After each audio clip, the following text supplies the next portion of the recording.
Welcome to Lynn Cullen Live. Talk radio without the static.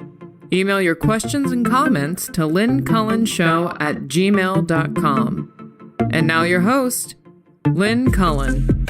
Yeah, for what it's worth, here I be, the 15th of May, 2024. Guys, if you're anything like me, you're finding it increasingly difficult to watch, listen, or read the news. I just find it so dispiriting. Everywhere you look, God. I think we need to rethink what news is. I'm serious. Because the current definition points it toward negative stuff. I mean, just bad stuff happening. Now, my understanding, because I do have a degree in journalism, my understanding is that news is not what is happening on a daily basis. It is not news that most people woke up, did their morning routines, went off to work, and nothing terrible happened, and they came home and nothing terrible happened. That's not news. That's norm. And thus news gravitates to, destruction, crime, dysfunction, terror, acts of nature that are violent. It's not news that the sun was shining today. It is news when all hell breaks loose and the tornado hits you. But I don't know about you, but I'm starting to think that the norm now is dysfunction and anxiety and a lot of negativity is the norm now. So shouldn't the news gravitate to what is not the norm, which would be hopefulness and people being really nice to each other? And I don't know. I know this has been tried before. There have been efforts to have, a happy news channel, and they tank every time. Nobody gravitates to the positive. They gravitate to what scares them or what angers them. And man, so most people should be happy as hell. I mean, they're surrounded by negativity now and terror. I don't know what to say. But everywhere I look, I have not talked about Gaza and Israel for some time because, quite frankly, I can't bear it. I cannot bear it. I haven't talked about Ukraine because if you have peeked over in that direction, you will see that thanks in part to the Republicans and Donald Trump's refusal to allow American aid to keep flowing there during their war against the evil empire, Ukraine looks like it's losing now. And the Russians are feeling they're advancing all over the place. I don't know. Even the orcas have started attacking boats again in the Straits of Gibraltar. It's like a new sign of spring, I think. The swallows return to Capistrano. I don't know when they do that, but that's a annual occurrence. Maybe it isn't anymore. I have not a clue. Are the swallows still around, or have they been decimated by some, human activity? But the orcas are back attacking. Sunk a yacht the other day. I'm personally sort of against yachts, so they can sink as many yachts as they want, as far as I'm concerned. And the funny thing about the orcas in the Straits of Gibraltar attacking boats is that marine biologists don't really know what's going on. But they suspect that it is not aggression, but rather play. That the orcas are curious and they like to play with these yachts, which are sort of look like their kind of size and are plying the water like they do. And, hey, bang, you want to play? So that could be what's going on, but I don't have a clue. So I'm I'm understanding why people do, just turn away, and I think we all should, for a while at times, depending on our mental state, which only we can assess at, at any given moment. God. Oh, there was one wonderful thing. Speaking of Ukraine, did you see our Secretary of State, Anthony Blinken? He's in Ukraine, or at least he was yesterday. Um, Man, that poor guy. How would you like his frequent flyer miles? Whoa, God. Going from one hellhole to another. Anyway, he took time out to go to some bar somewhere in Ukraine. Not sure where he was, Kiev or I don't know. And he joined the band. There's video if you haven't seen it. I don't know. Got on stage and talked about, how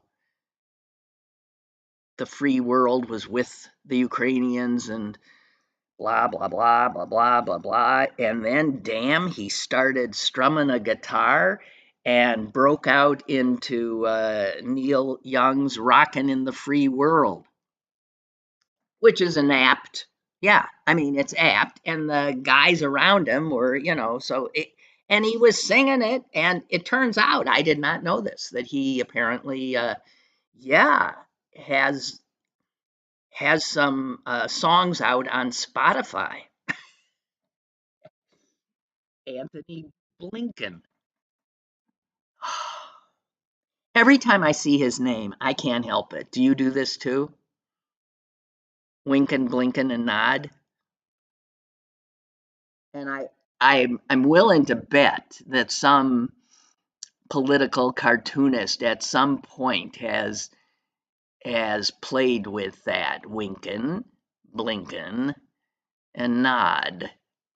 You'd have to wait for a specific event that works. But anyway, if you haven't seen it, I point you to it because it's nice and it's not the norm. Secretaries of State playing Neil Young in a war zone is not the norm, so it qualifies as news. Did I ever tell you why I say news? Like NW and NY, it would be yes. NYEWS, news. It is one of the few things that I took with me from my education in the theater school I went to in New York.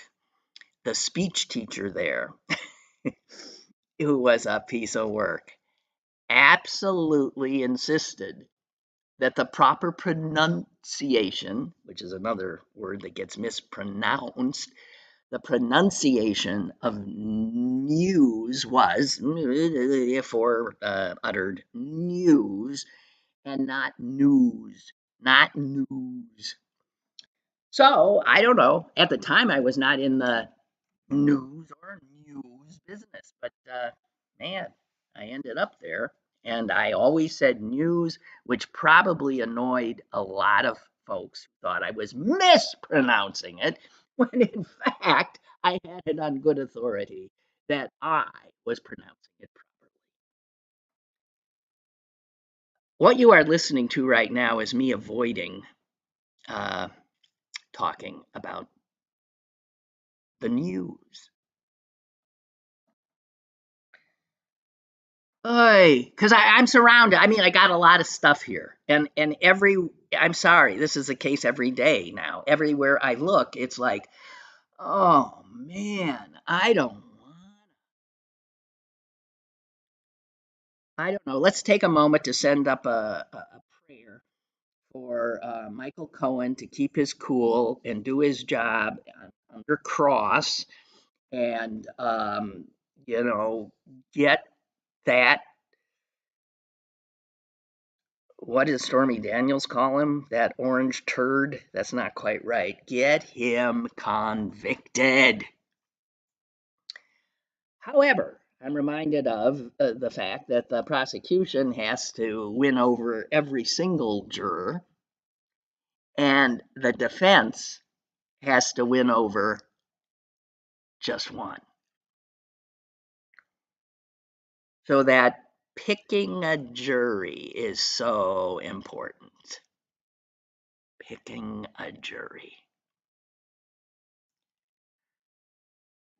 Speaking of that, there was a piece in the New York Times about the choosing of juries in the San Francisco, Berkeley-ish area. Is that Alameda County? Yeah. And apparently, notes have been discovered that show that during jury selection in a number of death penalty cases, the prosecutors actively kept Jews off the jury. Now, I I read, I started reading and I thought, what? I understood that in those kinds of cases they'd keep black people, try to keep blacks off and not make it look like racial profiling, because blacks, I think, are less likely to, are more likely to be sympathetic to a defendant. Um, and yeah, but they came upon these notes that said things like, where one prosecutor is saying to the other prosecutor during jury selection, he a banker? Jew? These are scribbled notes that they've come across. The other one writes back, Jew? Yeah. Another one, I liked him better than any other Jew, but no way. And on and on and on and on and on. Well, this now has apparently resulted in the particular case that was, in I guess, a potential retrial of the guy who was convicted in that case and has been sitting on death row for a long, long time. But an investigation has ensued, and it appears that a lot of juries were tampered with in that way, because it is unconstitutional to exclude people on the basis of, yes, we know the drill, right? Race, religion. Not that it doesn't happen, but I guess this is such an egregious piece of evidence that a federal judge has ordered a review of all of California's death penalty cases in which a defendant was from Alameda County. And what's weird about that is, what they're saying is, this is the county that is considered, so liberal. So, and here they are doing, well, there's a quote from one person. I mean, we're talking about Berkeley here. This is in Alabama. This idea that liberals have, that liberals are incapable of illiberal action. and that only happens, down south or something. But a whole bunch of folks might end up getting new trials. But I was curious about this because I thought, why? What is it about Jews that they say? And here is what they. I guess they've already gotten in touch with one former prosecutor, and he has acknowledged that it was standard practice to exclude Jews from serving on juries in death penalty cases. And he said his understanding was it came from the fact that even when the Jews, after the Holocaust, or the state of Israel, let's not conflate them, hunted down Eichmann and brought him back to Israel for trial, that there was a really huge hue and cry about whether or not to execute this guy who had the blood of millions of Jews on his, that this would even be a question made it seem as if Jews are really against capital punishment. In fact, Israel did not have capital punishment, I don't think. And just for Eichmann, they made an exception. But this guy, this former prosecutor, quoted a judge who said to him, no Jew is going to vote to send anybody to the gas chamber.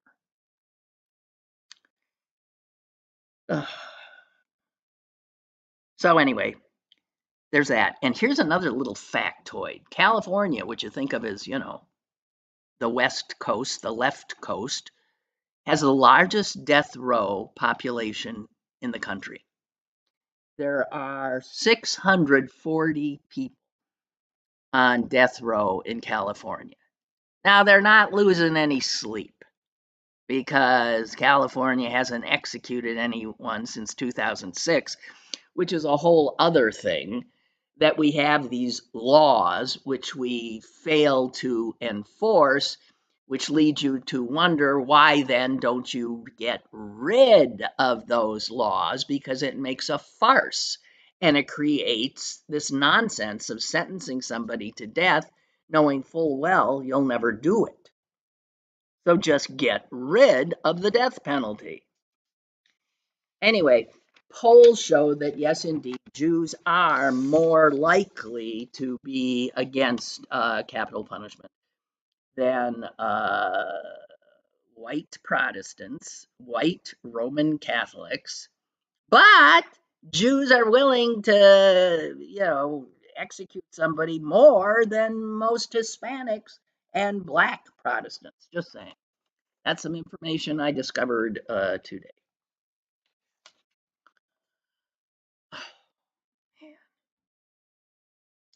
So, I don't know if you've seen this thing, but, oh wait, let me just say, was there ever a more, I don't know what's the word for these senators and Congress peoples and wannabes showing up at Trump's trial, all dressed the same? Have you seen the picture of them? J.D. Vance and Tim Scott and I don't know, Vivek Swaminaraman. There's a picture, and the Speaker of the House. They're all standing there, and they're all, my God.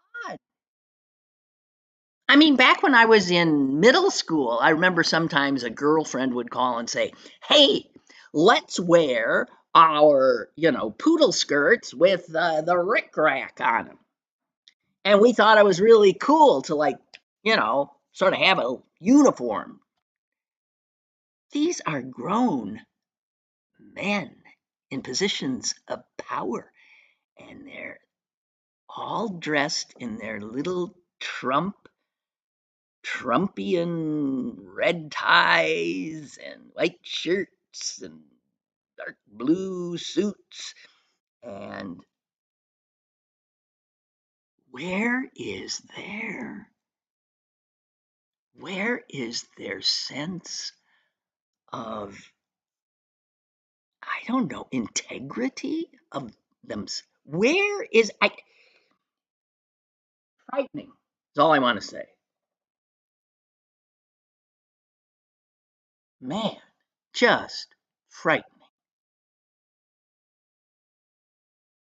I heard somebody suggest that, again, it's more of the sort of mob stuff. When the big guy is in jail or in court and you want to show your fealty, yeah, that I guess even mob guys had a certain uniform and they'd all show up and sit together and glare at the witnesses. It's an intimidation technique. God. And then I think I mentioned this yesterday. Then they come out and go after the jury and go after the judge's daughter and say the kinds of things that der Führer cannot. Whoa! Unbelievable. So, hang on a minute here. Just I'm being asked if I've seen the documentary on Dan Rather. I was aware that there was one, and I have not seen it. And thank you for reminding me because I'm a big fan. And I just love the fact that he's still just incredibly cogent and active and working, putting out a lot. I follow him. He regularly writes stuff. I think it's a Substack thing. I think he's amazing. And I'll make a point because the one thing I am doing more of in my effort to calm my anxious heart and head is I am watching more TV just for the distraction. And I'm often enjoying it too. So I saw somebody when I was in Green Bay who used to head the Peace and Justice Center at St. Norbert College there. That's the Justice Center that my father and mother endowed. And St. Norbert College, like so many other colleges, small private colleges, is really struggling with, I guess, tuition costs, attracting enough students who can pay the increasing tuition cost. And so they brought in a new president who came in to, obviously, I guess her reputation is she comes in and slashes and burns. Off with their heads. Tenured professors, whole programs gone. You see this happening in a lot of much larger schools. Well, this wonderful guy was one of the folks who got axed, but he was essentially the heart and soul of that Peace and Justice Center. And marvelously, he popped right back up at another local college, the University of Wisconsin at Green Bay, and a center there that does the same kind of work. and he came over to see my mom because he adores her, and he showed me. This is a guy who's struggling so much. He's such an optimist. This is the person you want. If there were more people like him, the world would be a better place. He's bright as hell. He's caring, big heart, big head, and always trying, as my dad did, to bring people together. So every year he would lead uh, groups over to Israel and the West Bank, and he has so many connections over there. And I recall meeting a Palestinian student that had come over to St. Norbert who couldn't get, he wanted to go back, and because of he wasn't sure that if he went to see his family, that the United States would let him back in, so he couldn't go. What a fine young man that guy is, and he's now, I think, at a in Arizona doing really good work. But this guy showed me something written by another person that I guess he knows, and a Palestinian American named Mo Husseini. And Mo Husseini wrote this screed like 4 months ago or 5 months ago. And it's titled 50 Completely True Things. And in it, he said he did it because he is tired of all the stupid people. And he says, I need people on the left, the right, and everywhere in between to get past their delusions about this part of the world that I know well. He was born in Jerusalem,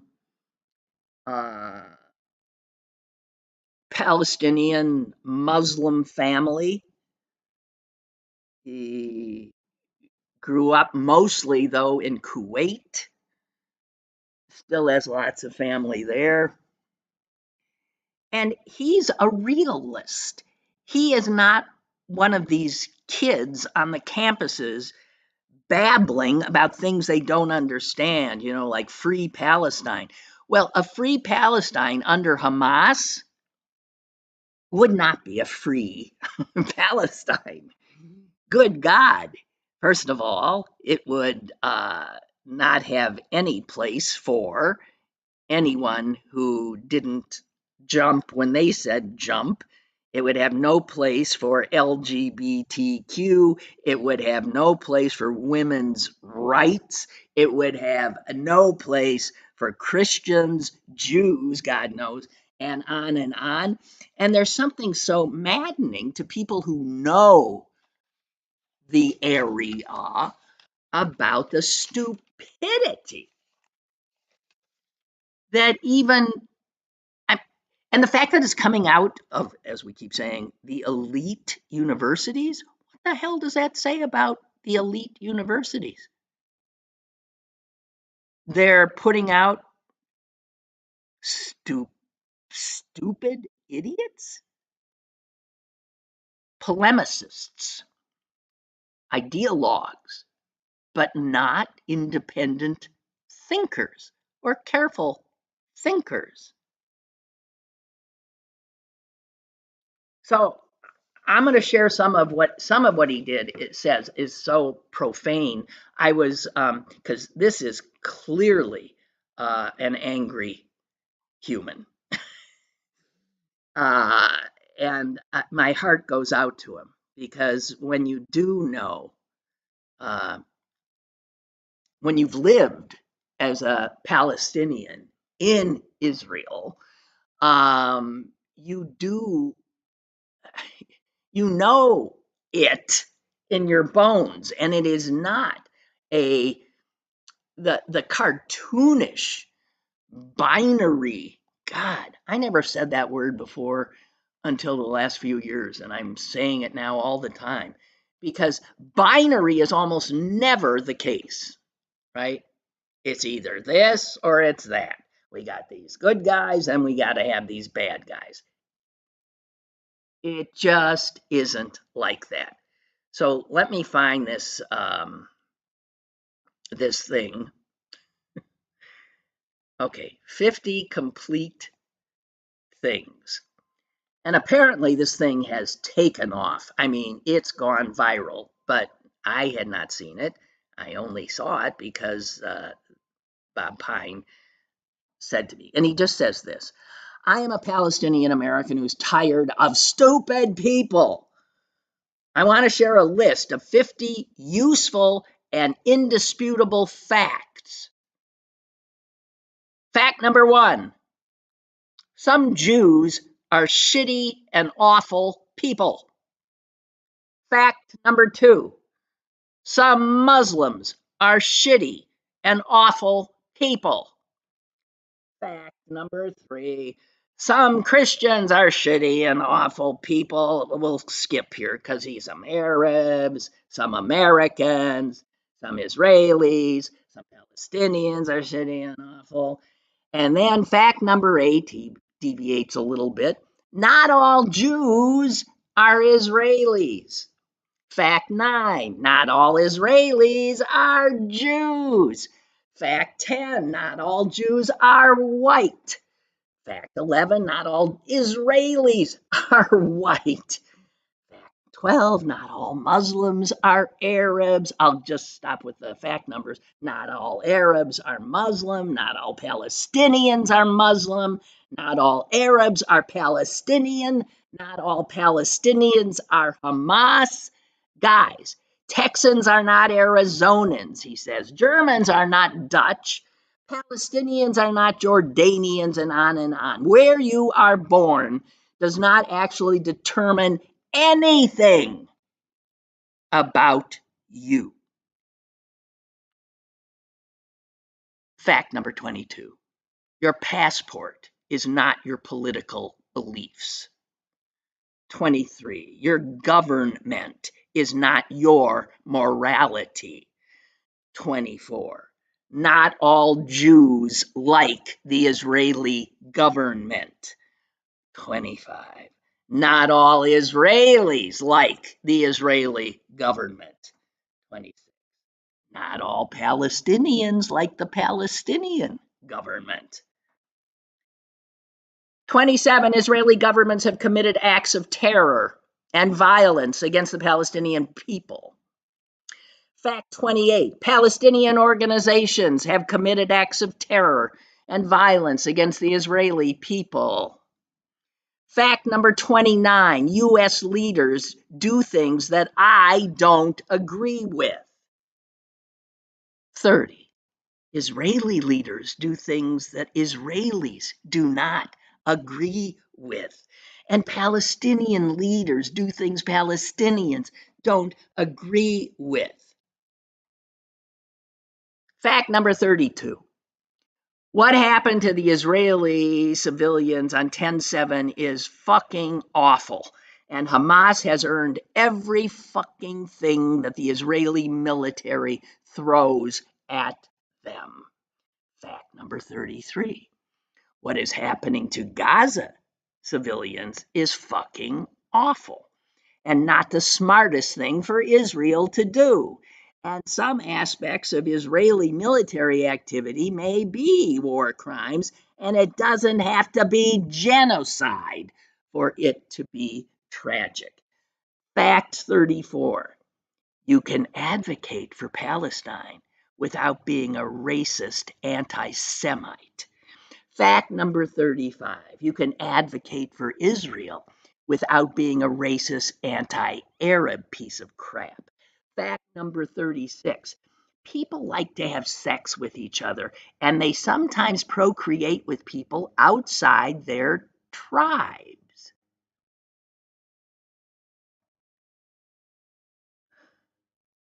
Fact 38, Palestinians and Israelis share paternal Bronze Age DNA. Even Ashkenazi Jews. Fact number 39, stop with the fucking history lessons about what the Israelites did, or what the Ottomans did, or what the British did, or whatever. It is fucking immaterial.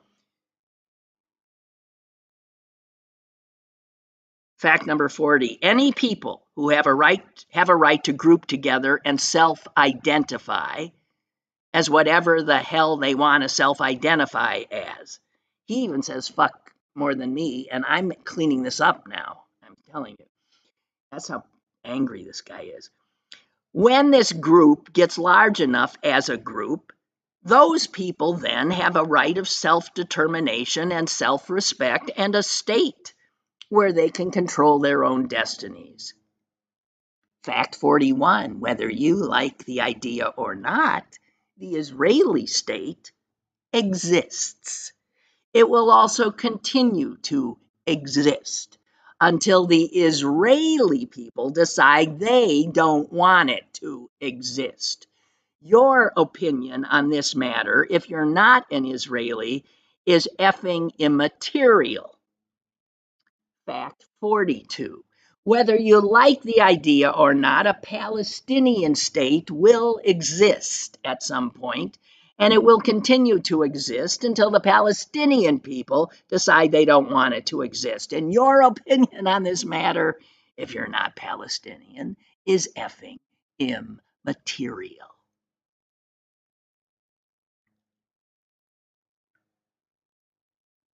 You cannot fight a war and kill a people's desire for safety, freedom, and self-determination. You can stifle it, you can try to ignore it, but one way or another, you will have to deal with it. This is as true for my Israeli friends as it is for my Palestinian friends. The solution to the Middle East conflict will not be found on Twitter, Threads, TikTok, or in the streets of any city that isn't within a 2-hour car drive from downtown Jerusalem. 46. If you want to be an ally to Palestinians, please feel free to continue to advocate for peace, security, and self-determination, but do it without dehumanizing or stereotyping Israelis and Jews. And if you want to be an ally to Israelis, please feel free, but do it without dehumanizing or stereotyping Palestinians or Muslims and Arabs. And if you just want to advocate for peace, try to be a voice of reason and don't inflame or oversimplify an already chaotic, complicated, and deeply emotional issue. Help people find common ground and help bring the temperature down. You can be moral and stand up for what you believe in without being a jerk. Clean that up.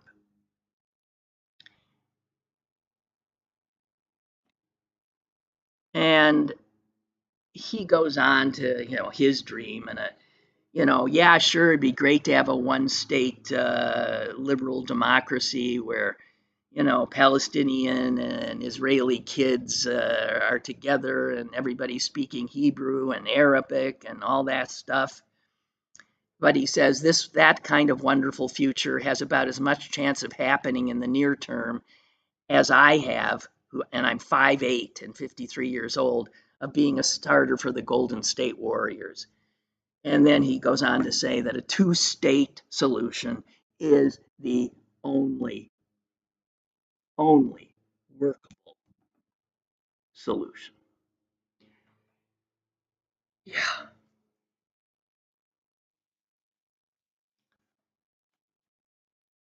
Sick of all the stupidity.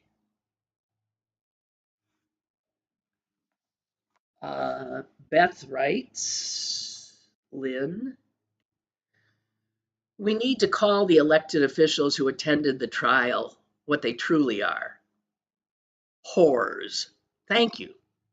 That must have been the word I was looking for. Whores. The fact that a Speaker of the House who did not sit in and listen to any testimony was almost verbatim in his end of the day comments as Trump. He just studied a script. The Democrats need to ask, did we, the taxpayers, pay for this trip to New York City for Speaker Johnson and all the rest of them? I bet we did. I have to say I like Liz Cheney's comments about Johnson. Quote, I have to admit I'm surprised that Speaker Johnson wants to be the I cheated on my wife with a porn star, wants to be in the I cheated on my wife with a porn star club. I guess he's not that concerned with teaching morality to our young people after all. Keep poking the bears, Liz. Good one. Yeah, it is the total loss of any sense of their own integrity. Johnson, who's such a, oh, Jesus this and Jesus that, and I'm a Christian and everything I do is because of my Christian faith. Yeah, yeah. But he's fine going to the porn star trial. The guy who, yeah, and you can't, I mean, I think the despairing part is that you can't put it together neatly without, how these people are acting.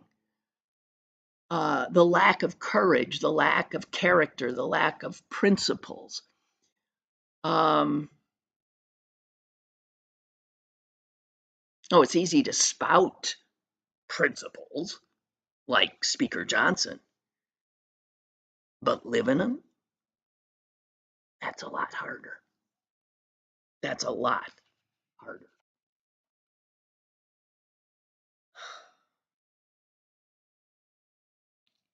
And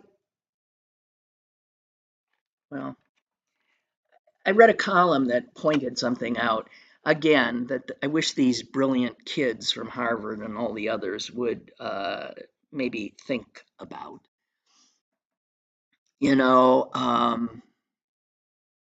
It's about the reality of geopolitics.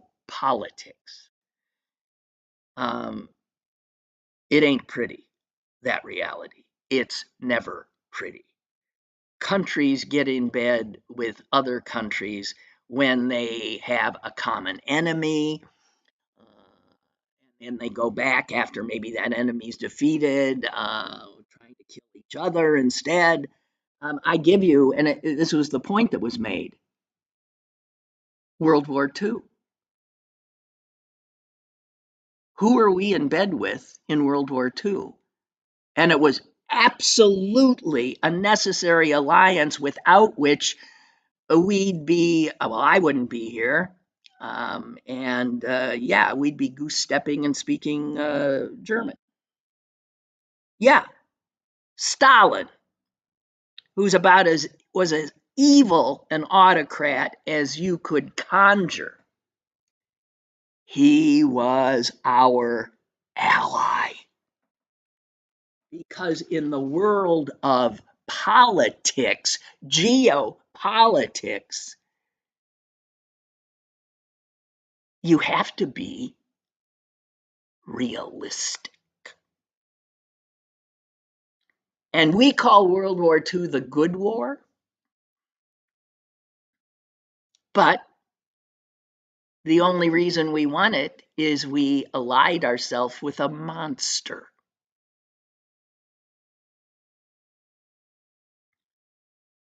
And we allowed the monster to then, in payment, gobble up a huge hunk of Eastern Europe and place it under totalitarian oppression. That was the good war.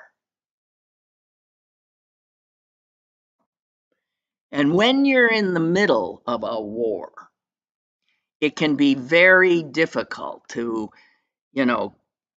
see anything very clearly. But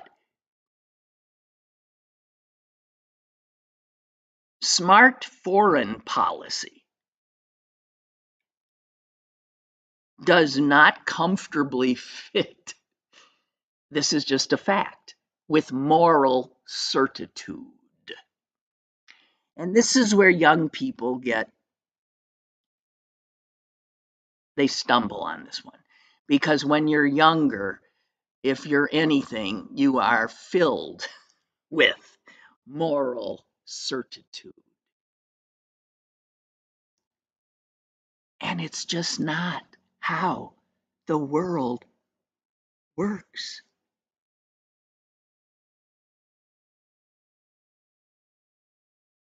And I don't know.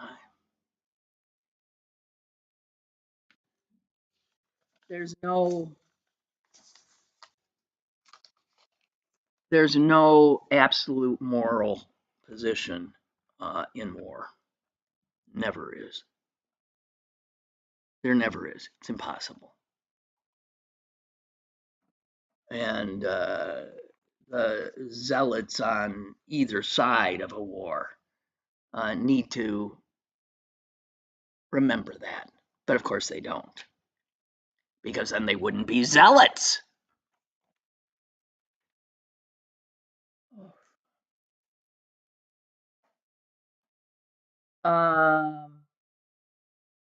What else did I have here? Oh, the debate.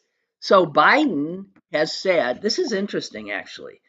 I had said long ago, I didn't think Biden should debate this bastard because it elevates him. It suggests that, yes, this is a legitimate candidate for president of the United States.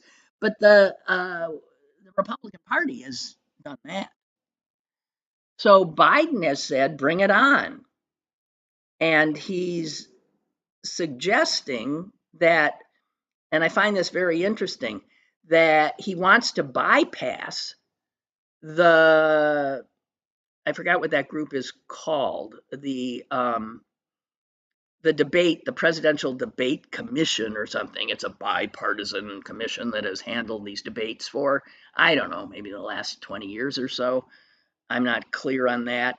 But Biden has said, hey, no, I don't want to do it with them because they muck things up. They do things like have it in front of a studio audience. There is no reason to have a studio audience, people shouting things out or this and that, when the audience is going to be in their homes. Let's have a debate, Trump and me, and we'll figure out where, but we're not having anybody else there but the moderator. And the Biden's campaign said, look, this is something that the Biden campaign and the Trump campaign can hammer out together. And Trump, of course, says, yeah, I'm ready and willing to debate Crooked Joe at the times he proposes in June and September. I would recommend more than 2 debates, and for excitement purposes, a very large venue, although Biden is supposedly afraid of crowds. Now, so there's Trump avoiding a big part of what Biden's trying to do is you don't need a crowd. The crowd is at home.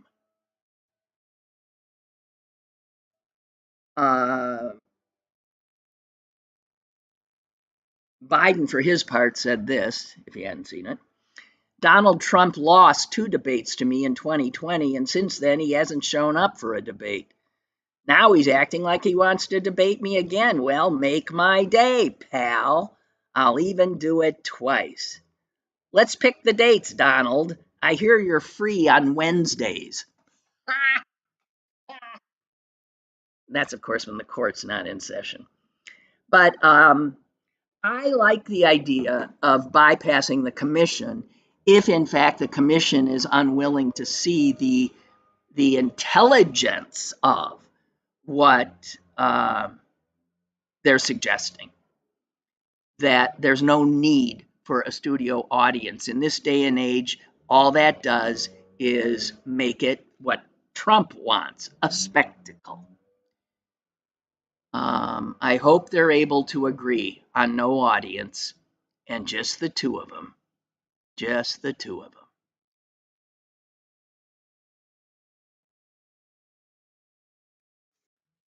them. Yeah, so there's that, and that's good, I guess. And I'm going to try not to pay any attention to the back and forth of setting that up. But I have little doubt that in a debate situation that Biden is more than able to handle Trump and his word salad. Um, hey, speaking of World War II, I came across uh, a question popped up on my as I scrolled around today, and it said, "What does the D in D-Day stand for?" And I realized I didn't know. And I thought, I think I always thought of it as something like Deliverance Day, but that's not it.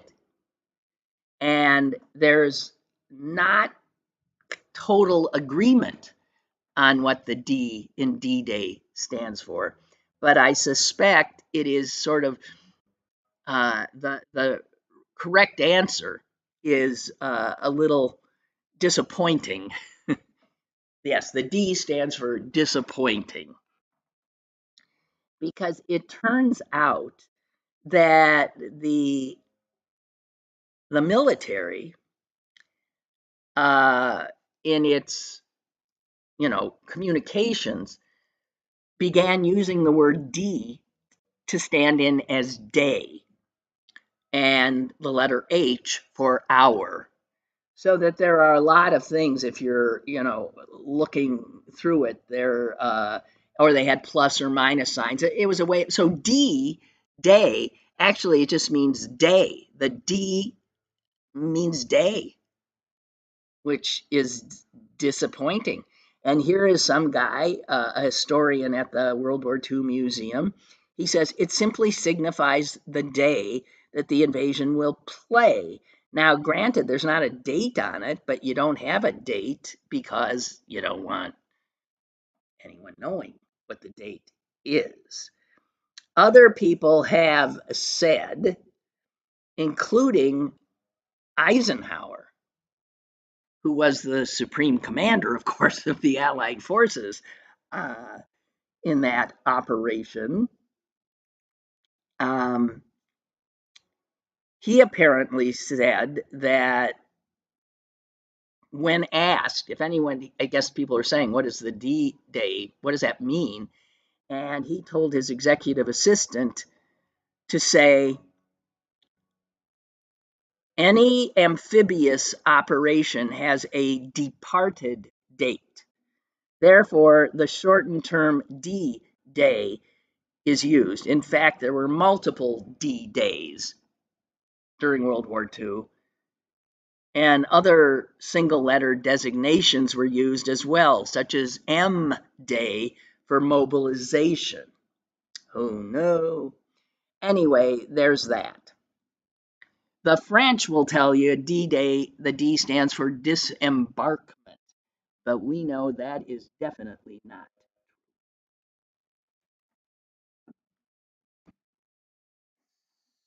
So,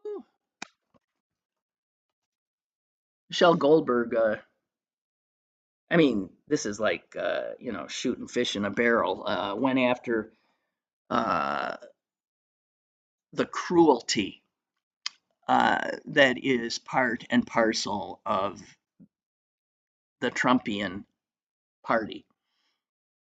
And, Kristi Noem being, an example who really thought. And it turns out that she's had two books. It was in her first book. She had wanted that story in her first book, which came out 2 years ago. But her publishing team, it says here, got queasy and said, no, I wouldn't put that in. But she felt strongly enough about it to say, hey, this is my second book and it's going in. So to her, this was a defining story. And, Goldberg says what obviously we all know. I mean, the fact that she wanted it in, makes absolute sense when you think about the kind of people she was trying to impress. Trump is drawn to violence and displays of dominance. And he also doesn't like dogs. So I'm sure she's thinking that is a perfect way to get this guy's approval and attention. But in this column, there's another story that is just, I mean, it's about a guy named John McEntee. He rose up in Trump's White House. He started, it says, carrying his suitcases, and then he ended up becoming the head of the Presidential Personnel Office. John McEntee, who posted a video last week bragging about how he keeps fake money in his car to give to homeless people. He then says, then when they go to use it, they get arrested. So, I mean, I'm actually like helping clean up the community. Can you imagine how cruel these people are? And where on the other side, we do this thing, virtue signaling, which I hate. All those yard signs. I'm not, I mean, even if you have one, I'm sorry, I just don't. There's no reason, because it is virtue signaling. Just leave it alone. Anyway, the other side, in response, does what they actually call vice signaling, which is showing off their cruelty. Incredible. Showing off their cruelty or doing anything that will get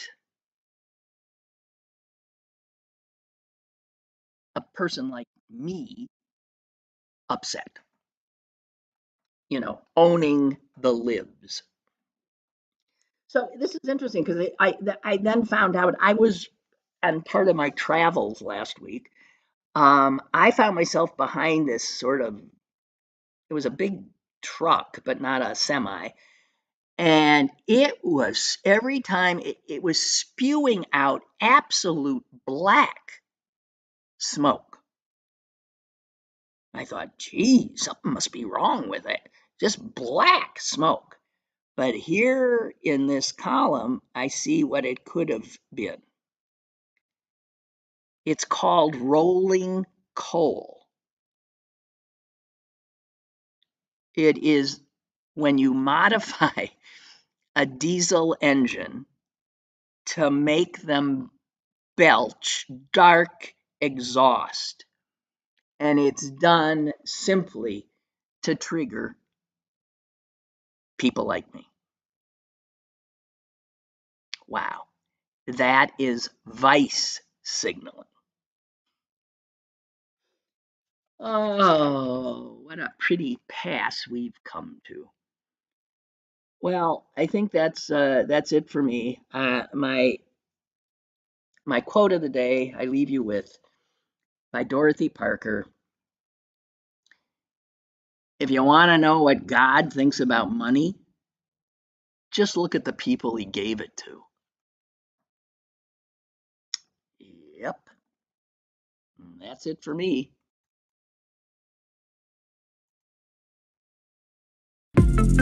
Lynn Cullen Live, Monday through Thursday from 10 a.m. to 11 a.m. and archived at pghcitypaper.com. The opinions expressed on Lynn Cullen Live are those of the host and do not necessarily reflect the viewpoints of Pittsburgh City Paper or its advertisers.